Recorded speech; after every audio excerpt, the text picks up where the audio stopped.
पितृपक्ष हिंदू धर्म में अत्यंत पावन और महत्वपूर्ण समय माना जाता है। यह केवल काल है जब हमारे पूर्वज स्वर्ग लोक से धरती लोक पर अपने परिवार से मिलने आते हैं और अपने वंशजों से तृप्ति की आशा रखते हैं।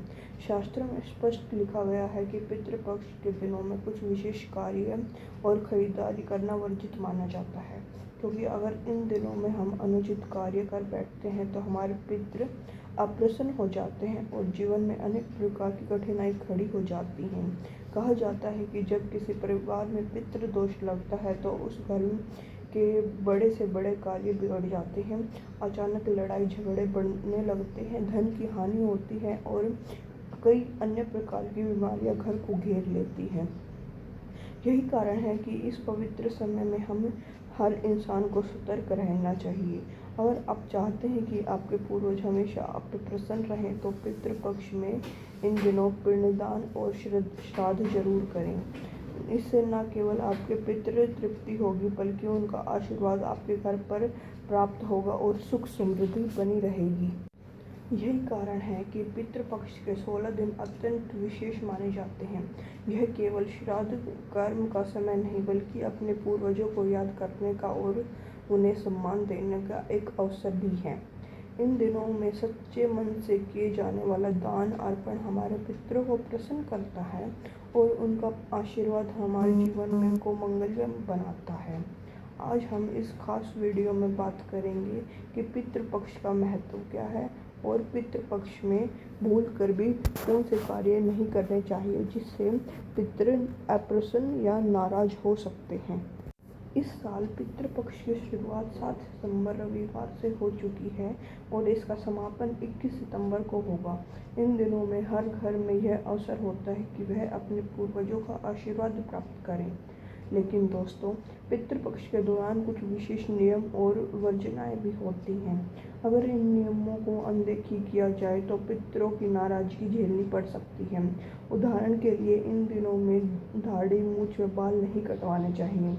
बड़े से बड़े सदस्य या अपने से बड़े व्यक्ति से बहस नहीं करनी चाहिए और ना ही अपशब्द बोलना चाहिए। इसके अलावा कुछ खास चीज़ें ऐसी भी हैं जिन्हें पितृपक्ष में भूल कर भी नहीं खरीदना चाहिए, क्योंकि माना जाता है कि ऐसी वस्तुओं से पितृ को अप्रसन्नता वर्धित होती है और घर में अशुभता का व्यवहार होता है। इसलिए पितृपक्ष में हमें बेहद सावधानी रखनी चाहिए, नियमों का पालन करना चाहिए और पितरों के लिए श्रद्धा भाव से पिंडदान व तर्पण करना जरूरी है। यही कार्य हमारे जीवन को मंगलमय और परिवार को सुख समृद्धि बनाते हैं।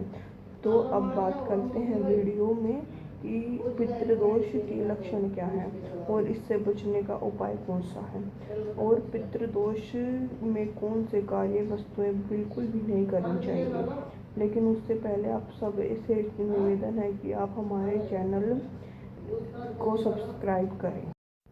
हमें पितृपक्ष के दौरान नमक नहीं खरीदना चाहिए, इसे अशुभ माना गया है। कहा जाता है कि जो व्यक्ति इन दिनों में नमक खरीदता है उसके घर में धीरे धीरे बीमारियों का वास हो जाता है और परिवार का स्वास्थ्य लगातार गिरने लगता है। इसलिए नमक की ज़रूरत हो तो श्राद्ध पक्ष शुरू होने से पहले ही घर में खरीद के रख लेना चाहिए।